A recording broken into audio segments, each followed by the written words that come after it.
وَمَا خَلَقْتُ الْجِنَّ وَالْإِنسَ إِلَّا لِيَعْبُدُونَ، میں نے انسان اور جنات کو نہیں بنایا مگر اپنی عبادت کے لیے۔ ظاہر ہے کہ حرف استثناء ہے تو افادہ حصر بھی ہے، ایسی صورت میں ترجمہ ہوگا۔ اللہ پاک فرما رہا ہے میں نے انسان اور جنات کو صرف اپنی عبادت کے لیے پیدا کیا، یعنی ہم اس دنیا میں کسی اور کام کے لیے آئے ہی نہیں ہیں۔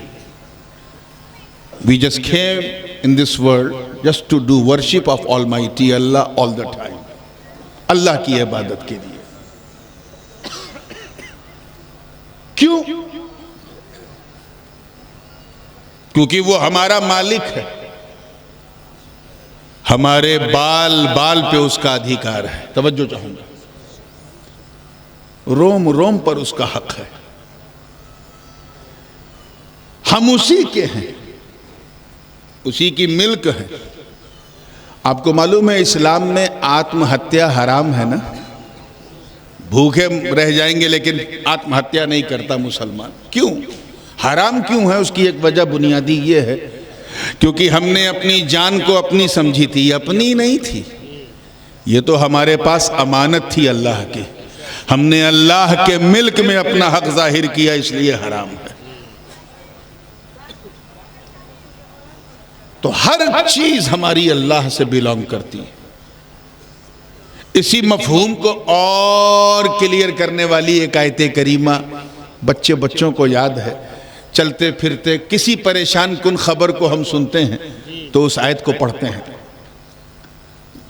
کسی کا انتقال ہو جائے تو اس آیت کو پڑھتے ہیں، کہیں کوئی بری خبر سن لی تو اس آیت کو پڑھتے ہیں۔ بلکہ یو پی کا تو تجربہ مجھے ہے، یہاں بجلی چلی جاتی ہے تب بھی لوگ اس آیت کو پڑھتے ہیں۔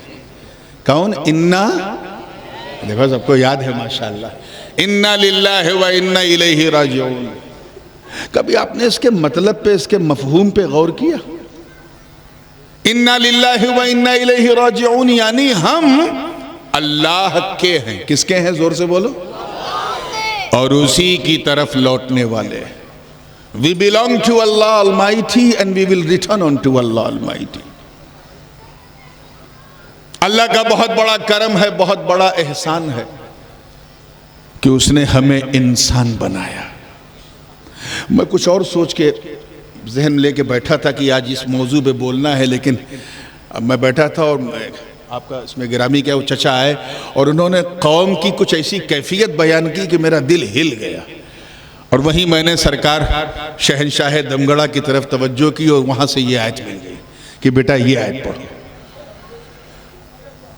اللہ کا بہت بڑا کرم ہے کہ اس نے ہمیں انسان بنایا۔ کیا بنایا؟ قادر مطلق ہے، کچھ بھی بنا دیتا۔ آپ کچھ کر پاتے؟ بھیڑ بنا دیتا، بکری بنا دیتا، گھوڑا بنا دیتا، بندر بنا دیتا، پتھر بنا دیتا، پہاڑ بنا دیتا، کچھ کر پاتے؟ لیکن یہ کتنی بڑی کرپا ہے اس کرپالو کی، کتنی بڑی دیا ہے اس دیالو کی کہ اس رب کائنات نے ہمیں لقد کرمنا بنی آدم کا تاج پہنایا۔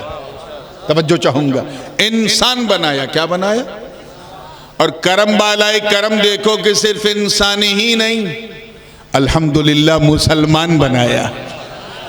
بہت دھیرے سبحان اللہ کہہ رہے ہو اتنی بڑی بات پہ، مسلمان بنایا، یعنی سب کے سامنے نہیں جھکایا، صرف اپنی بارگاہ میں جھکایا۔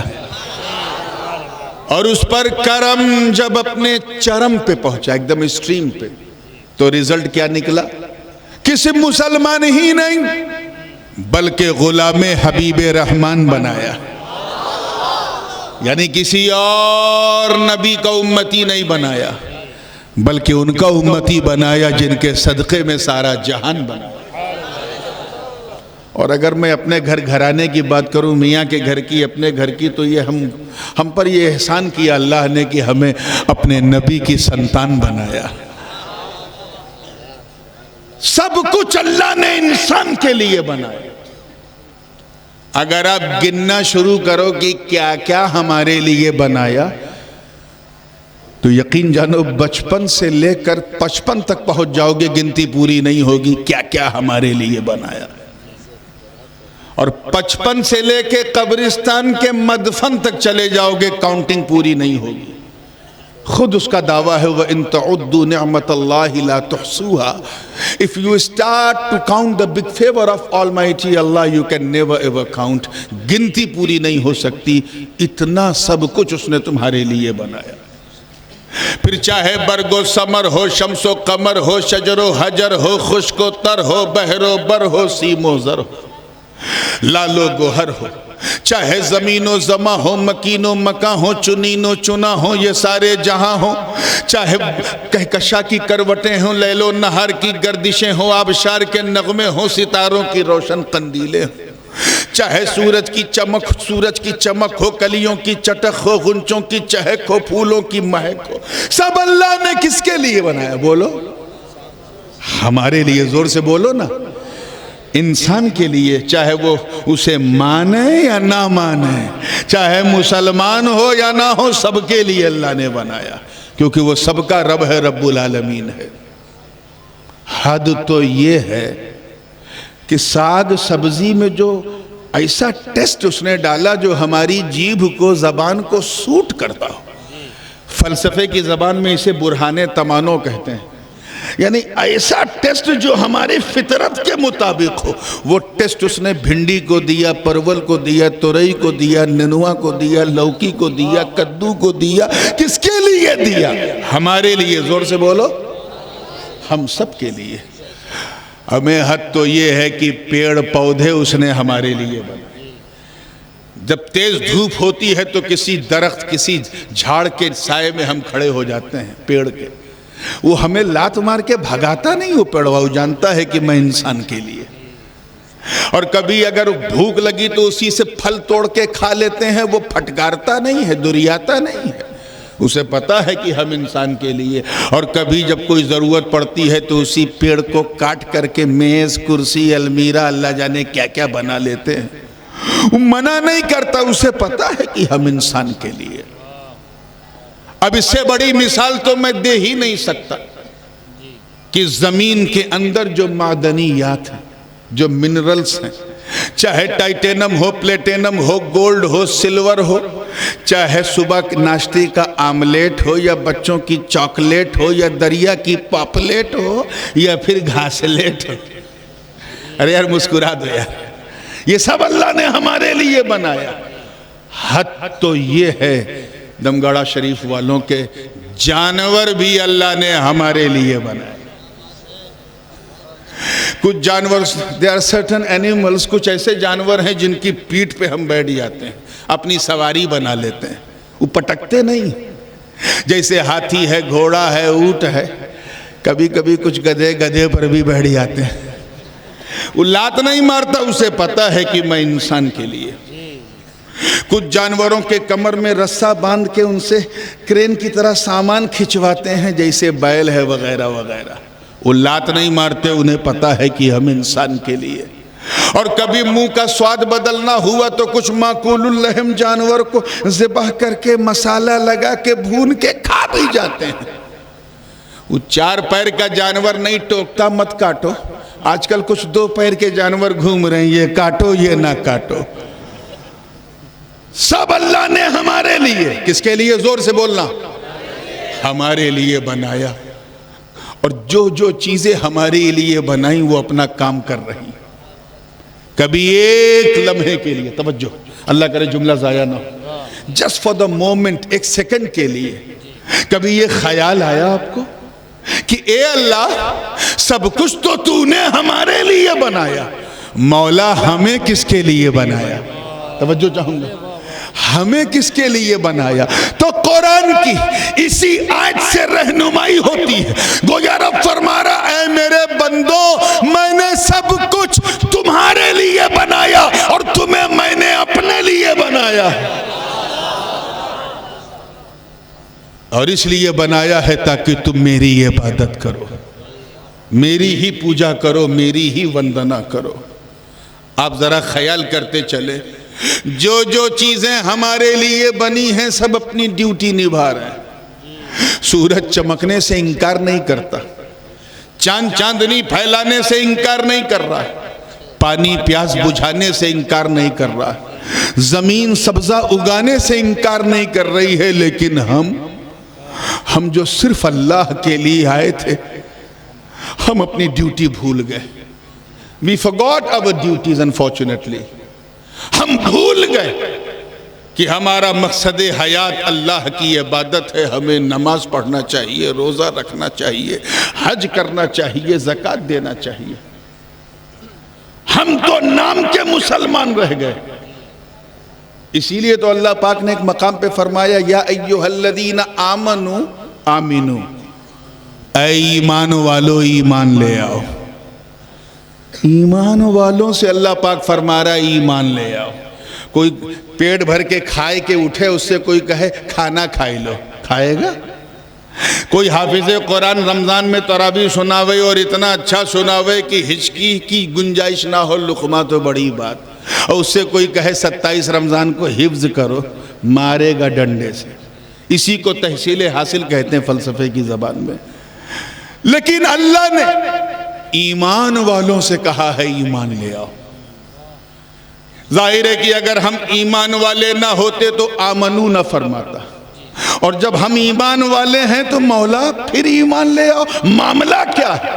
تو صوفیہ فرماتے ہیں یہاں تفسیر یہ ہے اے ایمان والو ایمان لے آؤ، یعنی پکے مسلمان بن جاؤ، مومن کامل بن جاؤ، ایسے بندے بن جاؤ کہ جب تم بازاروں میں چلو تو تمہیں دیکھنے والا یہ کہے کہ جب بندہ ایسا ہے تو مولا کیسا ہوگا،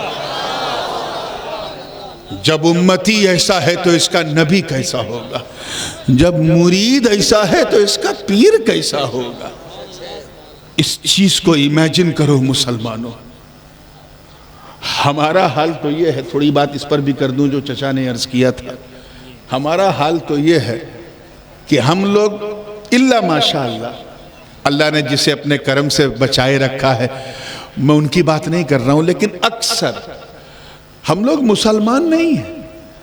ہم لوگ مسلمانوں کی طرح دکھتے ہیں. فوٹو کاپی سمجھتے ہو نا؟ We are just like a photocopy of Muslim, Xerox copy. ہم اس لیے مسلمان ہیں کیونکہ ہمارے ابا مسلمان تھے، ہمارے دادا مسلمان تھے. ہمارا نام اردو، فارسی، عربی میں رکھا گیا، ہندی میں نہیں رکھا گیا، اس لیے ہم مسلمان ہیں. ہم اس لیے مسلمان ہیں کیونکہ جب پیدا ہوئے تو امام صاحب کو بولا کہ ہمارے کان میں اذان دلوائی گئی تھی. ہماری مسلمانی ہوئی ہے، اس لیے ہم مسلمان ہیں. ہم اس لیے مسلمان ہیں کیونکہ ہفتے میں ایک دن مسجد چلے جاتے ہیں اور 2 رکعت پڑھ کے ایسا بھاگتے ہیں کہ جیسے حضرت عمر کو دیکھ کے شیطان بھاگتا تھا. ہم اس لیے مسلمان کہ ہم عید کی سوئی کھانا نہیں بھولتے، رمضان میں افطاری چاہے روزہ رکھیں نہ رکھیں کرنا نہیں بھولتے. ہم لوگ ربیع الاول میں سبیل پینا نہیں بھولتے، شب برات میں حلوہ کھانا نہیں بھولتے. ہم اس لیے مسلمان. We are just like a photocopy of Muslim. ہم مسلمانوں کی طرح ٹوپی پہنتے ہیں، اس لیے ہم مسلمان ہیں. اور اب تو خیر پہننے والے کم، پہنانے والے زیادہ ہیں. ہمارے حاجی صاحب بتائیں گے جو میرے میزبان ہیں کہ بمبئی کی زبان میں ٹوپی پہنانے کا مطلب کیا ہوتا ہے. اتنوں کو الو بنا دیا یعنی ٹوپی پہنا دیا. عزیزان ملت اسلامیہ توجہ چاہوں گا، ہم وہ مسلمان نہیں ہیں، وہ مسلمان نہیں ہیں جنہوں نے بدر و احد، خیبر و خندق میں پرچم اسلام کو لہرا دیا. ہم وہ مسلمان نہیں ہیں جو نبی کا ایک اشارہ پا کر مکے سے مدینے کی طرف ہجرت کر گئے. ہم وہ مسلمان نہیں ہیں جو آقا کے وضو کے قطروں کو بھی زمین پہ گرنے نہیں دیتے تھے. ہم وہ مسلمان نہیں ہیں جنہوں نے، توجہ چاہوں گا دیکھیں کتنے لوگ تاریخ جانتے ہیں، جنہوں نے بدر و حنین میں رشتہ داری نہیں بلکہ مصطفیٰ کی وفاداری کا دم بھرا. ہم وہ مسلمان نہیں ہیں جن کا نام سن کر رستم اور سہراب کا کلیجہ تھر تھرا جاتا تھا. ہم وہ مسلمان نہیں ہیں جن کے تصور سے قیصر و کسریٰ کی ایوان میں زلزلہ آ جاتا تھا. ہم وہ مسلمان نہیں ہیں جنہوں نے صدائے الرحیل سن کر اپنی نئی نویلی دلہن کو سہاگ کی رات میں بستر پہ چھوڑ کر گھوڑے کی ننگی پیٹھ پر بیٹھ کر ایسا جہاد کیا کہ لڑتے لڑتے اپنے پرانوں کی آہوتی دے دی. ہم وہ مسلمان نہیں ہیں جنہوں نے دریائے نیل اور دریائے دجلہ کی روانی کو صرف ایک خط ایک پتر لکھ دیا تو روانی کا مزاج بدل جائے. ارے ہم وہ مسلمان نہیں ہیں جن کے نام سے قیصر و کسریٰ کی کیفیت بدل جائے. ہم وہ مسلمان نہیں ہیں جن کا چہرہ دیکھ کر فلسطین کا پادری بیت المقدس کی چابی قدموں میں رکھ دے.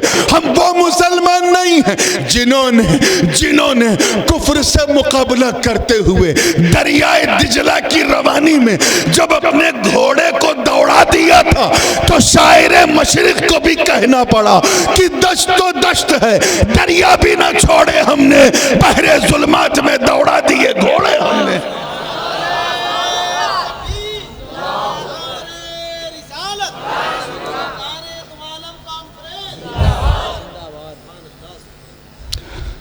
ہم لوگ تو فوٹو کاپی کیا ہیں رکھو نیچے.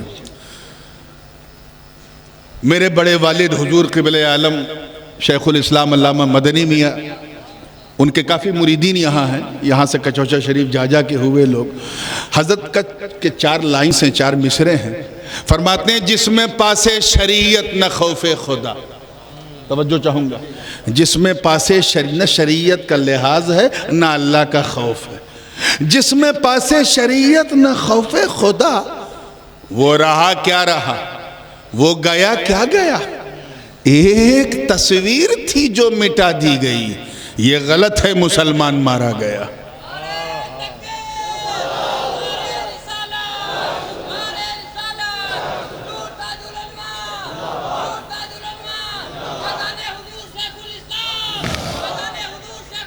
ایک تصویر تھی جو مٹا دی گئی. یہ جو ہم سنتے ہیں نا آج فلسطین میں اتنے مارے گئے تو عراق میں اتنے تو سیریا میں اتنے تو فلاں جگہ اتنے. یہ مسلمان نہیں اس میں زیادہ تر فوٹو کاپی ہے. اسی لیے تو ہمارے دل کو چوٹ نہیں لگتی نہ ہمارا ایک ٹائم کا کھانا چینج ہوتا ہے نہ ہمیں افسوس ہوتا ہے. کیونکہ جب سچا مسلمان کہیں ناحق مارا جاتا ہے تو مارا تو ایک جاتا ہے لیکن پوری دنیا کپ کپا جاتی ہے.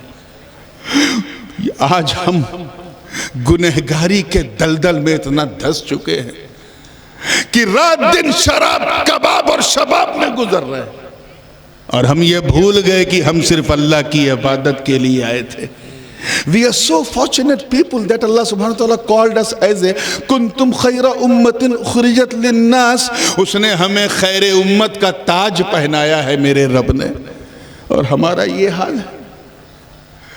فجر کے وقت ہم چادر تانے سو رہے ہیں. ظہر میں کسی مارکیٹ میں گھوم رہے ہیں. عصر کے وقت کہیں کرکٹ کھیل رہے ہیں. مغرب کے وقت کسی چائے خانے میں بیٹھے.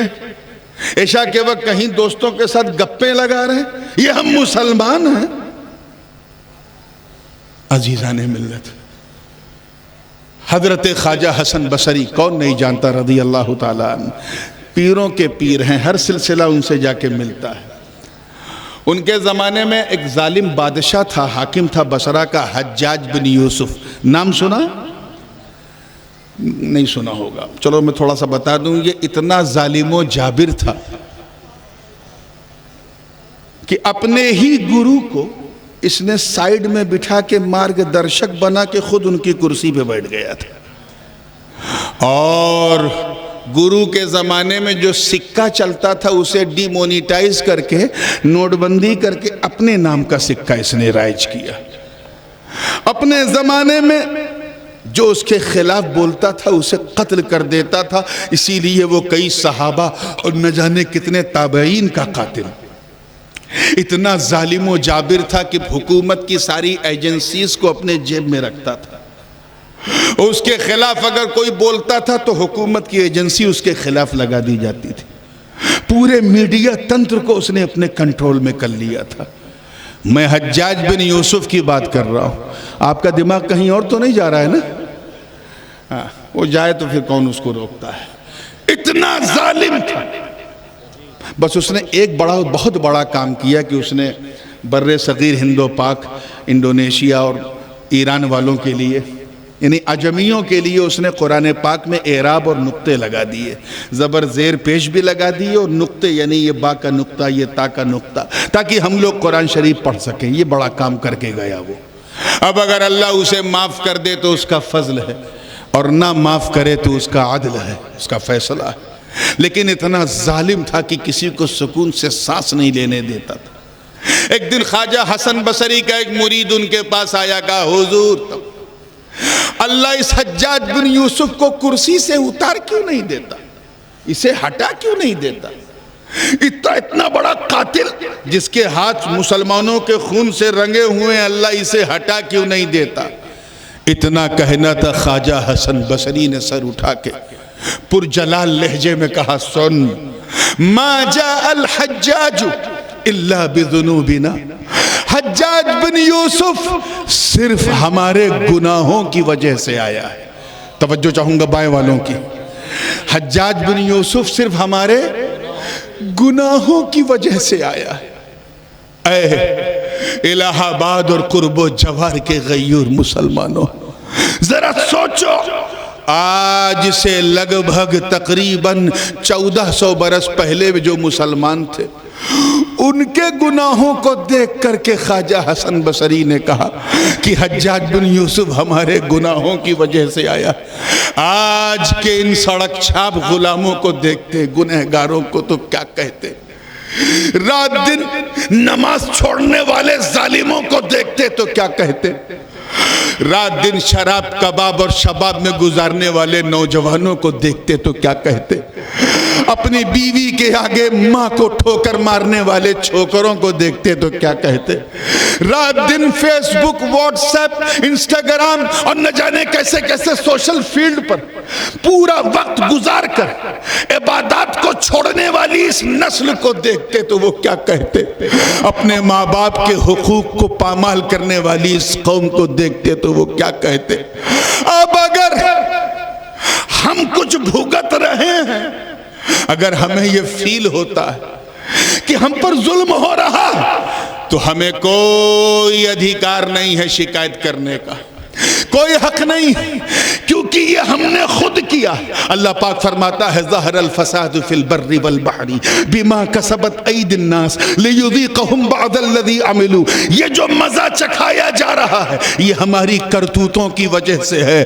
اب اگر ہمارے سر پر کوئی ظالم ہے اور تمہیں اسے ہٹانا ہے تو شکایت کرنے سے کام نہیں چلے گا، بس اپنے رب کی بارگاہ میں رجوع کر لو مسلمانوں، توبہ کر لو اپنے گناہوں سے، گڑ گڑاؤ، رو، جتن کرو۔ میں عزت رب کعبہ کی قسم اٹھا کے کہتا ہوں کہ اگر تیرے گناہ آنسو بن کے تیری آنکھوں سے ٹپک پڑے تو رب کا کرم رحمتوں کا دریا بہا دے گا، مگر ہم تو وہیں کے وہیں رہ گئے۔ ایک مستشرق نے، عیسائی تھا، اس نے اسلام سے بڑا متاثر تھا، اس نے اپنے مسلمان ہونے کا، جب وہ مسلمان ہوا تو اس نے واقعہ لکھا، اس نے کچھ فیکٹس لکھے۔ یہ ڈرنکس کا ٹائم شروع ہو گیا ہے کیا؟ یہ بھی بڑی مداخلت ہے، ایسا لگتا ہے جیسے کرکٹ ہو رہا ہے، اب ڈرنکس ہوگا، اس کے بعد پھر 3 منٹ بعد میچ ہوگا۔ یہ سب عجیب سی بدعتیں ہیں جو ہمارے جلسے میں شروع ہو گئی ہیں۔ یہ کمیونٹی پروگرام نہیں ہے، یہ ہم زمین کے لیے نہیں، دین کے لیے آئے ہیں۔ ہاں تو ذرا دینداری سے سنو تاکہ سنتے سنتے سنت والے بن جاؤ۔ آگے سے لے کے پیچھے تک پوری ذمہ داری سے توجہ چاہوں گا، آپ ذرا خیال کریں۔ تو انہوں نے یہ لکھا کہ آج سے لگ بھگ 99 سال پہلے، یعنی 1924 میں جب خلافت عثمانیہ جب ختم ہوئی، کہا تب تک مسلمانوں کا حال یہ تھا کہ مسلمان اسی کو کہتے تھے جو کبھی جھوٹ نہ بولے۔ اس نے خود لکھا کہ جب میں مسلمان ہوا تو میں نے کچھ دن تک اپنا اسلام چھپایا، اور میں نے فیصلہ کر لیا کہ اب میں مسلمان ہو گیا ہوں تو جھوٹ نہیں بولوں گا۔ تو جب میں ہر بات پہ سچ بولنے لگا تو میرے ساتھی مجھ پہ شک کرنے لگے کہ تو اتنا سچا ہو گیا ہے، کیا بات ہے بھائی، کلمہ علمہ تو نہیں پڑھ لیا، مسلمان تو نہیں ہو گیا؟ تو پہلے اگر کوئی جھوٹ نہ بولے، غیبت نہ کرے، زنا نہ کرے، شراب نہ پیے تو لوگ اس کو کہتے تھے لگتا ہے یہ مسلمان ہو گیا ہے۔ اور آج سب سے زیادہ جھوٹ ہم بولتے ہیں، سب سے زیادہ عیاری ہمارے اندر، چند سکے زیادہ کمانے کے لیے دھوکہ ہم دیتے ہیں۔ اب اگر ہمیں ایسے ظالم سر پہ نہیں ملیں گے تو کون ملے گا؟ حافظ ابن حجر عسقلانی فرماتے ہیں کہ جب قوم کے اندر بے حیائیاں پھیل جاتی ہیں تو اللہ تعالیٰ اس قوم پر وبا، بلا، طاعون، ایپیڈیمک، پینڈیمک، یہاں تک کہ زلزلے، دھرتی کمپ، یہ ساری چیزیں زیادہ کرنے لگتا ہے تاکہ ویک اپ لوگ ہو جائیں، چیتاونی مل جائے اور لائن پہ آ جائیں۔ کبھی اگر اس عنوان پہ مجھے تقریر کرنا ہوا تو میں بہت تفصیل سے کروں گا، صرف یہ کہہ کر میں آگے بڑھنا چاہ رہا ہوں کہ اگر تم چاہتے ہو کہ خدا کے دشمنوں کا سایہ تمہارے سر سے اتر جائے تو تم اپنے آپ کو سدھار لو مسلمان۔ Try to become a solid Muslim۔ ایسے مسلمان بن جاؤ، توجہ جملہ آ گیا، ایسے مسلمان بن جاؤ کہ جب تم یہاں کی سڑکوں اور گلیوں میں چلو تو تمہیں دیکھنے والا یہ نہ کہے کہ مسلمان جا رہا ہے، بلکہ یہ کہے کہ چلتا پھرتا اسلام جا رہا ہے۔ کیونکہ ہم کسی اور کام کے لیے نہیں، صرف اللہ کی عبادت کے لیے آئے۔ اب آئیے عبادت پر، تب چاہوں گا جب یہ بات بالکل طے ہو چکی ہے کہ ہم اللہ کی عبادت، کس کی بولیے، تو یہ جاننا بھی تو ضروری ہے نا کہ what does mean by عبادت، عبادت کہتے کسے ہیں؟ وہ جنیہو نہیں تو کریہو کیسے ہے نا، کہتے کسے ہیں؟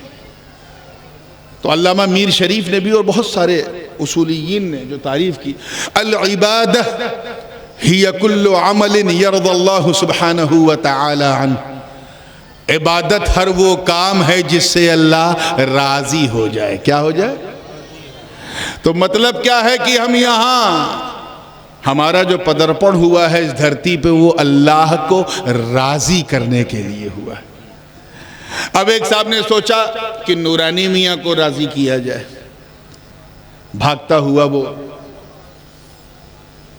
سوچا کہ کیا کرے، تو کسی نے رائے دی، دیکھو نورانی میاں کو خوش کرنا ہے تو بڑھیا کھانا بنا کے کھلا دو، خوش ہو جائیں گے۔ میں اس کے گھر پہنچا تو چکن بھی ہے، مٹن بھی ہے، قورمہ بھی ہے، شاورما بھی ہے، باسترما اٹالین بھی ہے، ٹرکش بھی ہے، بریانی بھی ہے۔ اب ادھر بریانی ادھر نورانی، دیکھا تو ہو گئی پریشانی۔ ایسا نہیں کہ کھانا اچھا نہیں تھا، ایکسٹراڈینری ڈیلیشیس، سوادشت ونجن، زبردست تھا، but I couldn't enjoy because the food wasn't cooked according to my desire۔ میری پسند کے حساب سے کھانا نہیں بنا تھا۔ مجھے کیا پسند ہے؟ سادی روٹی ہو، سادہ چاول ہو، سادی ارہر کی دال ہو، اس میں گھی کا تڑکا ہو، سادی ہری ہری سبزیاں ہو، اچار ہو، گھی ہو، یعنی کھانا جتنا سادہ ہوگا دعا اتنی زیادہ ہوگی۔ اور ادھر چکن مٹن قورمہ، الٹا سیدھا، ایک سے بڑھ کر ایک کھانا۔ مجھے اچھا نہیں لگا کیونکہ کھانا میری پسند کے مطابق، بولو کیا سمجھے اس مثال سے؟ بلا تشبیہ، توجہ، جس طرح اللہ کرے سمجھ میں آ جائے، جس طرح مہمان کو راضی کرنے کے لیے مہمان کی پسند جاننا ضروری ہے، ایسے ہی رحمان کو راضی کرنے کے لیے رحمان کی پسند جاننا ضروری ہے۔ اب میری پسند جاننے کا تو بالکل آسان سا میتھڈ یہ ہے، if you want to know about my liking, so you have a two option, whether you can ask me directly, if you have a contact، اگر رابطہ ہے تو ڈائریکٹ پوچھو، نورانی میاں کل میرے گھر میں آپ کی دعوت ہے، آپ کیا کھائیں گے؟ اور میں اپنی پسند بتا دوں کھٹا کھٹ. بالکل صحیح ہے. پرابلم یہ ہے سمسیا کہ ہم اللہ کی پسند کیسے جانیں. توجہ چاہوں گا. When we don't have a direct connection with Allah, so how could we recognize what does Allah like? ہم کیسے جانیں کہ اللہ کو کیا پسند ہے؟ وہ اننت ہے، ہمارا انت ہے. وہ اسیمت ہے، ہم سیمت ہیں. وہ ادرشیہ ہے، ہم درشیہ والے. وہ نراکار ہے، ہمارا آکار ہے. وہ پیدا کرنے والا، ہم پیدا ہونے والے. وہ کھلانے والا، ہم کھانے والے. وہ پلانے والا، ہم پینے والے. ہمارا کوئی ڈائریکٹ کنیکشن ہی نہیں. کیسے راضی کرو گے؟ کیسے کر پاؤ گے؟ یاد رکھنا، اللہ تعالیٰ نے ہمیں 5 اندریاں دی ہیں، 5 مہان شکتیاں. He has blessed us with the 5 sources of knowledge to recognize the things. کسی چیز کو جاننے یا اس کو پہچاننے کا اس نے ہمیں جو شروط دیے ہیں وہ 5 ہیں جو ظاہری ہیں. کہے زور سے بولو. ارے جیسے 10 بجے بول رہے تھے، ایک بار تو ویسے بول دو. کہے پیچھے والے 5 اندریاں. تو یہ 5 اس لیے کہ اس 5 کا سیدوں سے بڑا گہرا تعلق ہے. بیدم یہی تو 5 ہیں مقصود کائنات. خیر النساء حسین و حسن مصطفیٰ علی. توجہ چاہوں گا. 5 ہیں. جیسے یہ رنگ نیلا ہے کہ پیلا ہے کہ بیگنی ہے کہ نیلا ہے کہ ہرا ہے، کیسے پتا چلا؟ دیکھنے سے. زور سے بولو. کیسے؟ آپ چلے جاتے ہیں تو مجمع سست ہو جاتا ہے. اچھا، یہ رنگ یہ آواز مردی کی ہے یا عورت کی، پتلی ہے کہ موٹی، کیسے معلوم؟ ارے یار یہ سب پڑھایا جاتا ہے نا اسکول میں. سننے سے. زور سے بولو. کیسے؟ یہ مہک خوشبودار ہے کہ بدبودار، سگندھ ہے کہ درگندھ ہے، کیسے معلوم ہوگا؟ سونگنے سے. اچھا، یہ مائک کڑا ہے کہ ملائم ٹھنڈا ہے کہ گرم، کیسے؟ چھونے سے. ٹھیک ہے. یہ بریانی لکھنؤ کی ہے کہ حیدرآباد کی ہے کہ مراد آباد کی ہے یا الہ آباد کی ہے، کیسے معلوم؟ چکھنے سے.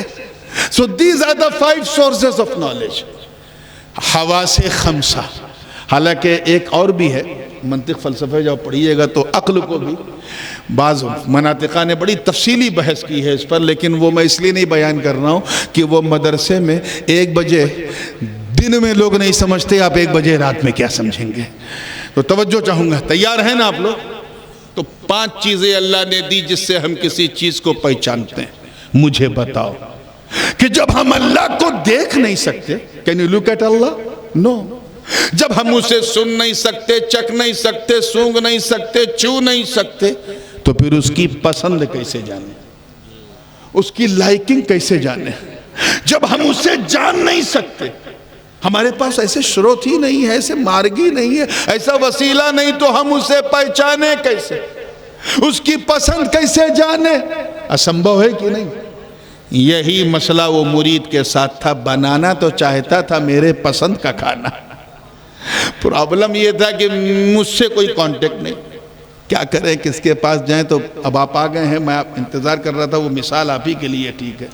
وہ بھاگتا ہوا جناب کیف رضا الہ آبادی کے پاس آیا، نقیب اجلاس کے پاس.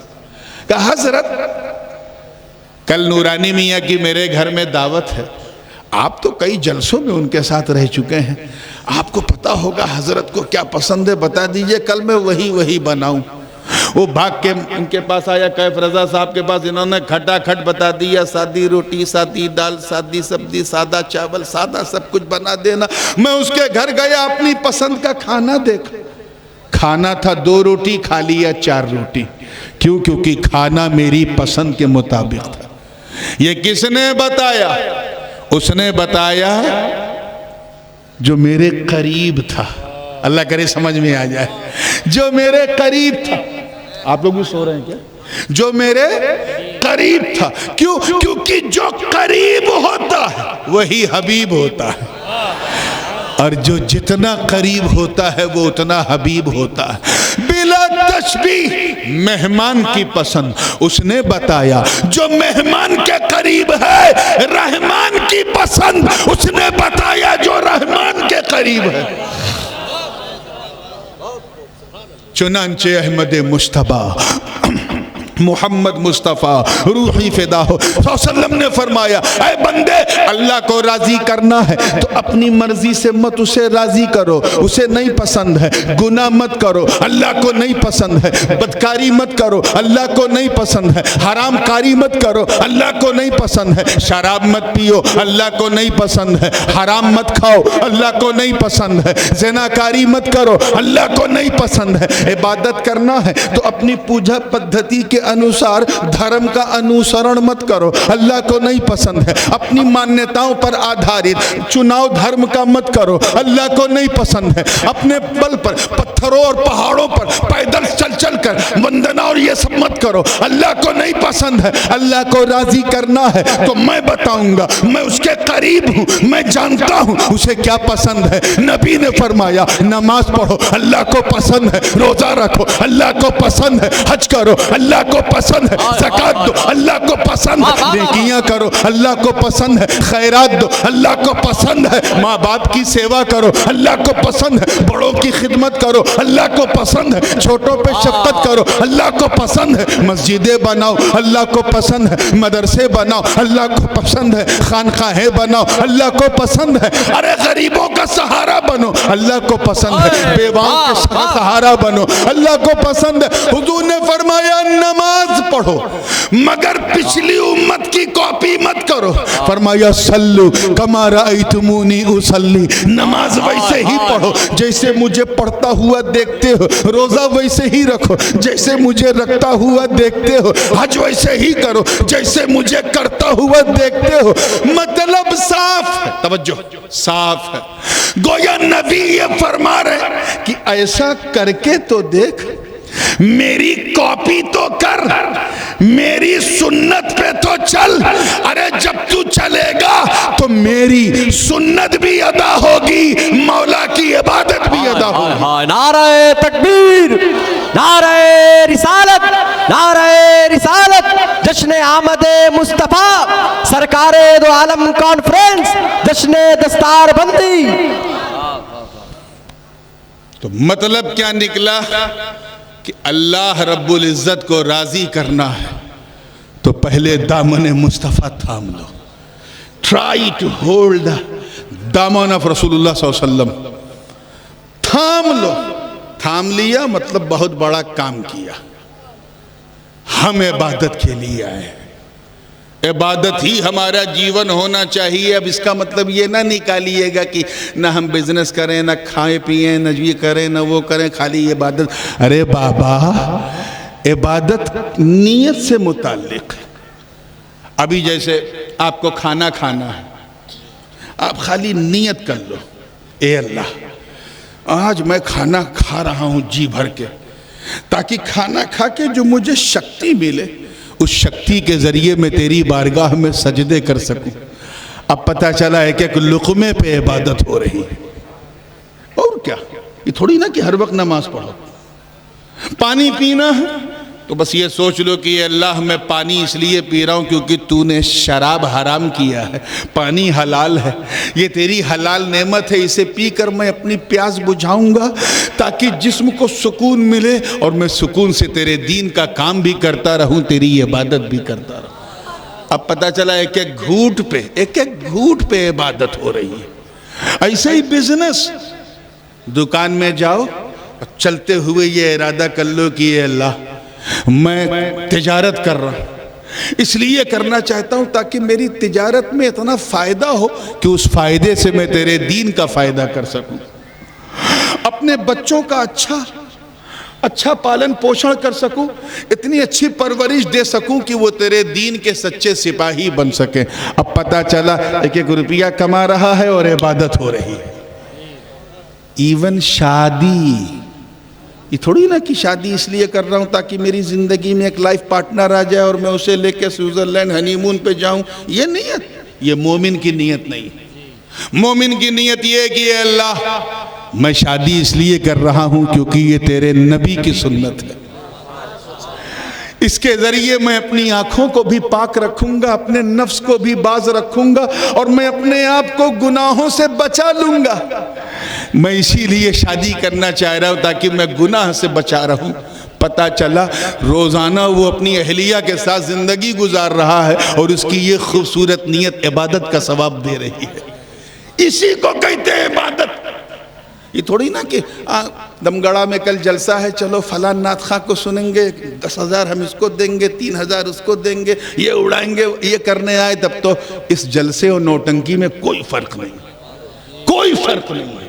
بس نوٹنکی میں یہ ہے کہ تھوڑا بے حیائی کھل کے ہوتی ہے، اس میں چھپ کے ہوتی ہے.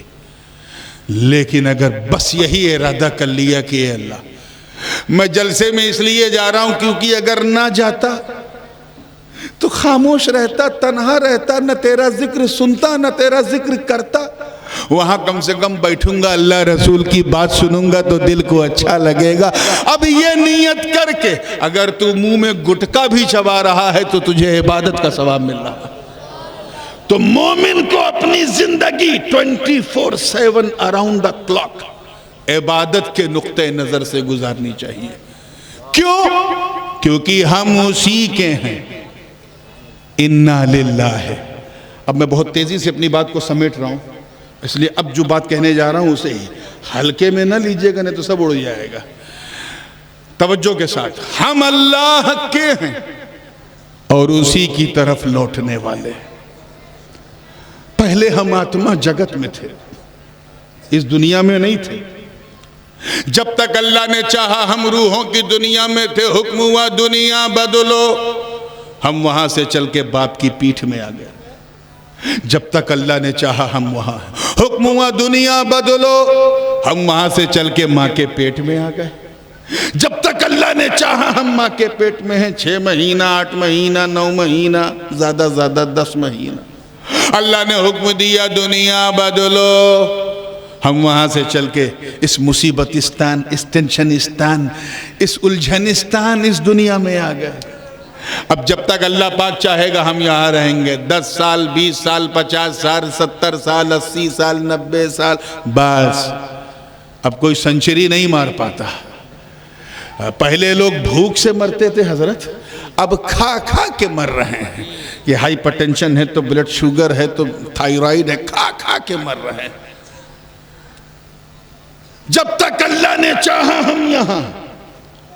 ایک دن حکم ہوگا دنیا بدلو تو ہم یہاں سے چل کے قبر میں چلے جائیں گے. کہاں جائیں گے بولیے؟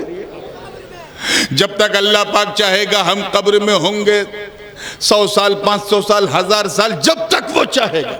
حکم ہوگا دنیا بدلو تو ہم محشر میں چلے جائیں گے. اب وہاں ایک لمحہ، ایک ساعت، ایک گھڑی، ایک لحظہ، ایک آن، ایک مومنٹ، جب تک اللہ چاہے گا ہم وہاں. حکم ہوگا دنیا بدلو تو انشاءاللہ ہم جنت میں چلے جائیں گے. تو یہ بتاؤ بھئیہ ہم مریں گے کب؟ ہم مریں گے کب؟ When we will die, we are just transferring from the world to another. ایک دنیا سے دوسری دنیا میں ہم ٹرانسفر ہو رہے ہیں. کیا ہو رہے ہیں؟ زور سے بولو. اسی ٹرانسفر کو عربی زبان میں انتقال کہتے ہیں. انتقال رجل من مکان الى مکان آخر. یہاں سے وہاں اس کا ٹرانسفر ہو گیا. یعنی ہم مریں گے نہیں، ٹرانسفر ہوگا. کیا ہوگا؟ پیچھے والے بھی ایک بار بول دو تاکہ اگلا جملہ ذرا دل پہ ہاتھ رکھ کے سننے کے لیے تیار رہنا. ہم مریں گے نہیں، ٹرانسفر ہو رہا. تو مجھے بتاؤ اور موقع ملے تو ان جاہلوں کو سمجھاؤ جو میرے نبی کی زندگی پر شک کرتے ہیں، حیات النبی کو مانتے نہیں. ان سے کہو ظالموں، ارے موت، توجہ، موت جب ایک معمولی انسان کو نہ مٹا سکی تو حبیب رحمان کو کیا مٹائے گی؟ بات سمجھ. اسی لیے اللہ تعالیٰ نے کیا فرمایا؟ کیا فرمایا؟ کل نفس ذائقۃ الموت. ہر نفس کو موت کا مزہ ہے. سب کو پتہ ہے ترجمہ، ماشاءاللہ، اللہ سلامت رکھے. اچھا، چکھنا سمجھتے ہو نا کسے کہتے ہیں؟ جیسے اگر یہاں اس زبان میں چیکھنا بھی کہہ دیتے ہیں. دال میں نمک اگر چکھنا ہے تو what is the easiest way to get the taste؟ ایک بوند ہتھیلی پہ لیا کرچھل سے. یہ کیا ہے؟ ادھر والے بولو کیا ہے؟ بس اتنی ہی موت ہے، اس سے زیادہ نہیں. آئے گی، مزہ چکھائے گی، چلی جائے گی. اور چکھنے کا تعلق زبان سے ہوتا ہے، گلے سے نہیں. زبان نے بتا دیا نمک کتنا ہے، گلے کو خبر ہی نہیں. بس اتنی ہی موت ہے، آئے گی، مزہ چکھائے گی، چلی جائے گی. اب اگر کوئی ہماری بہن 12 روٹی اور 24 بوٹی لے کے بیٹھے اور اس سے کوئی کہے ماں کیا کھا رہی ہو، کیا کر رہی ہو، اور وہ کہے میں چکھ رہی ہوں، تو آدمی سوچے گا باپ رے باپ، جب چکھنے کا یہ حال ہے تو کھانے کا حال کیا ہوگا. تو پورا دیکھا ہی نہیں ہے. اب اتنی رات ہو گئی ہے، تھوڑا ہنساؤں گا نہیں تو سناؤں گا کیا. تو جب مسکرا کے پھر فریش ہوئے ہیں، بلکہ ریفریش ہوئے ہیں، تو آئیے اسی چیز کو پھر ذہن میں رکھیے. اسی لیے اللہ پاک نے کہا ہر نفس کو موت کا مزہ چکھنا. اللہ پاک نے یہ نہیں فرمایا کلو، تھوڑی سی خانقاہ ہے تو ایک خانقاہی بات بھی دماغ میں آ گئی. یہ نہیں فرمایا کلو روح ذائقۃ الموت، ہر روح کو، ہر سول کو، ہر آتما کو موت کا مزہ چکھنا. یہ نہیں، نفس کہا. زور سے بولو کیا کہا؟ یعنی جس کے پاس نفس ہے اسے موت کا مزہ چکھنا. میرے پاس نفس ہے، مجھے چکھنا ہے. تیرے پاس نفس ہے، علماء کی توجہ، تجھے چکھنا ہے. سب کے پاس نفس ہے، سب کو چکھنا ہے. مگر تم ان صحابہ کے بارے میں کیا کہو گے؟ ان اغواس و اقطاب، ان نوجوان نقبا کے بارے میں، وہ غوث اعظم کے بارے میں، یا داتا لاہوری کے بارے میں، یا معین الدین چشتی کے بارے میں، یا حمید الدین نگوری کے بارے میں، یا حضرت فرید الدین گنج شکر کے بارے میں، قطب الدین بختیار کاکی کے بارے میں، مخدوم اشرف جہانگیر سمنانی کے بارے میں، یا تم مخدوم پنڈوا کے بارے میں، یا حضرت شہنشاہ دمگڑا کے بارے میں، تم کیا کہو گے؟ ارے جن لوگوں نے جیتے جی اپنا نفس خود مار دیا ہو، انہیں کون سا مزہ چکھنا ہے؟ انہیں، وہ تو مرنے سے پہلے اپنے نفس کو مار چکے ہیں، اپنی اچھا کو.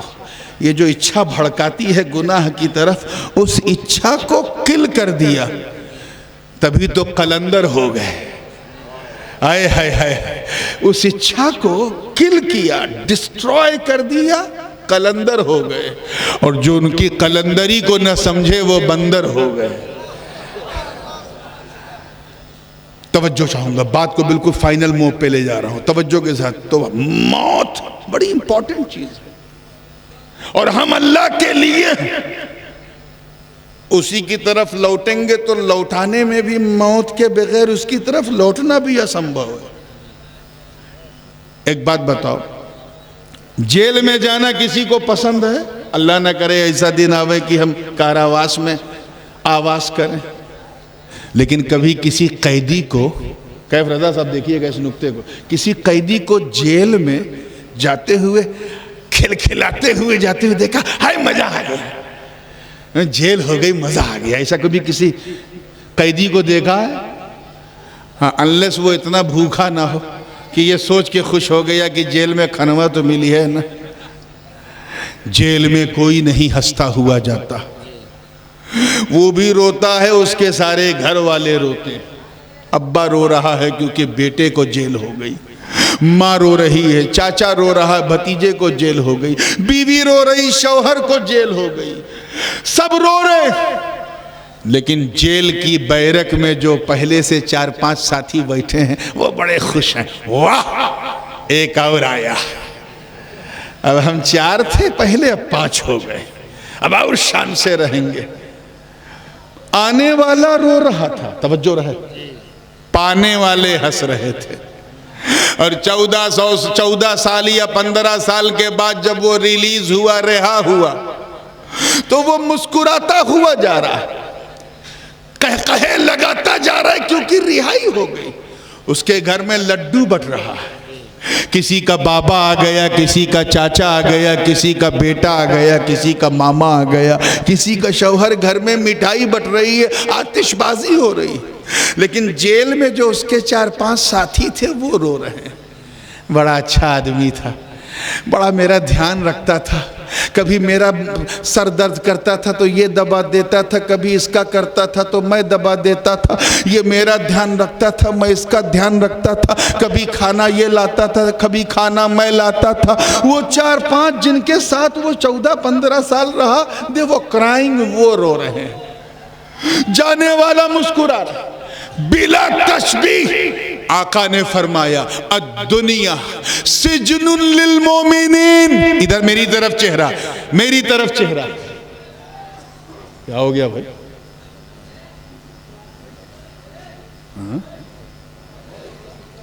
آپ لوگ یہ بیٹھے رہو، خود ہی پتہ چل جائے گا کیا ہو۔ آپ لوگ ادھر اسی کا نام، یہ جو ہو رہا ہے نا، اسی کا نام دنیا ہے۔ کیا ہے؟ اور شیطانوہ اتنا ہوشیار ہے کہ کب انسان کے دماغ کو گھمانا ہے وہ ہم سے کئی گنا بہتر جانتا ہے۔ تو ٹھیک ہے نا، میں اس بات کو چلیے مکمل کرتا ہوں۔ شیطان کو اپنا کام کرنے دیجئے، مہمان کو اپنا کام کرنے دیجئے۔ اب ذرا ہاتھوں کو لہرا کے کہہ دیں سبحان اللہ۔ ہاں، یہ کوئی اتنی ٹاپ سیکریٹ چیز نہیں ہے جو پتہ نہیں چلے گی، ابھی 5 معلوم ہو جائے گا کیا ہوا ہے۔ تو توجہ کے ساتھ حضور نے کیا فرمایا؟ الدنیا سجن للمومنین، دنیا مومنین کا قید ہے۔ ادھر میری طرف آنکھ، چیٹنگ نہیں، جو لوگ ادھر دیکھیں گے وہ اپنے ساتھ چیٹنگ کر رہے ہیں، اپنے نفس کے ساتھ۔ دنیا مومنین کے لیے قید خانہ ہے۔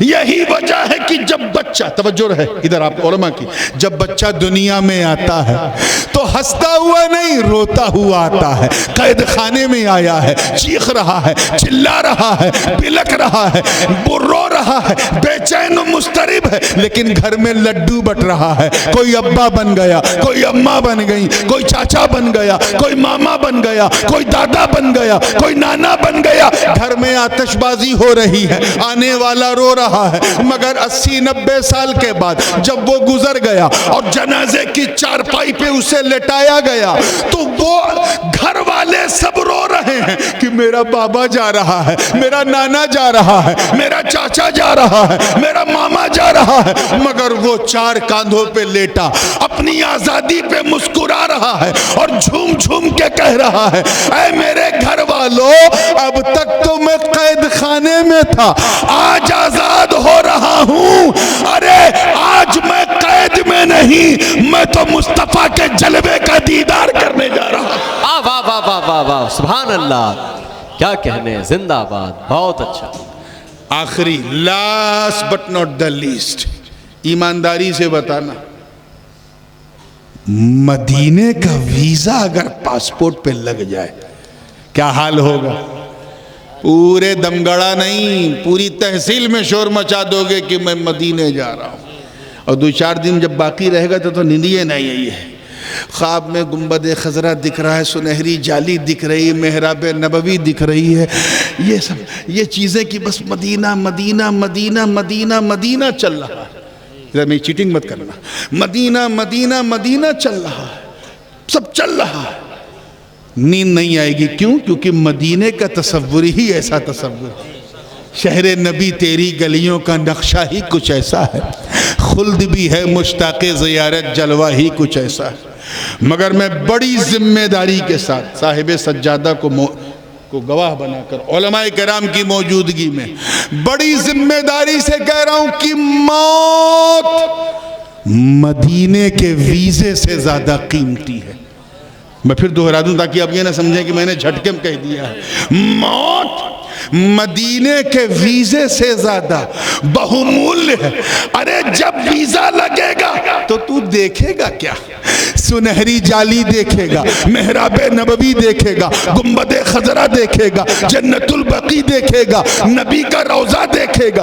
ارے جب ویزا لگے گا تو تو نبی کا روضہ دیکھے گا، روضہ، مگر جب موت آئے گی تو روضہ نہیں، نبی کا جنت۔ زندہ آباد، واہ واہ واہ واہ واہ، نعرہ تکبیر، نعرہ رسالت، نعرہ رسالت، جشن آمد مصطفیٰ، سرکار دو عالم کانفرنس۔ اس لیے مومن کیا کہتا ہے؟ موت آ، جس رنگ میں آ، جس ڈھنگ میں آ،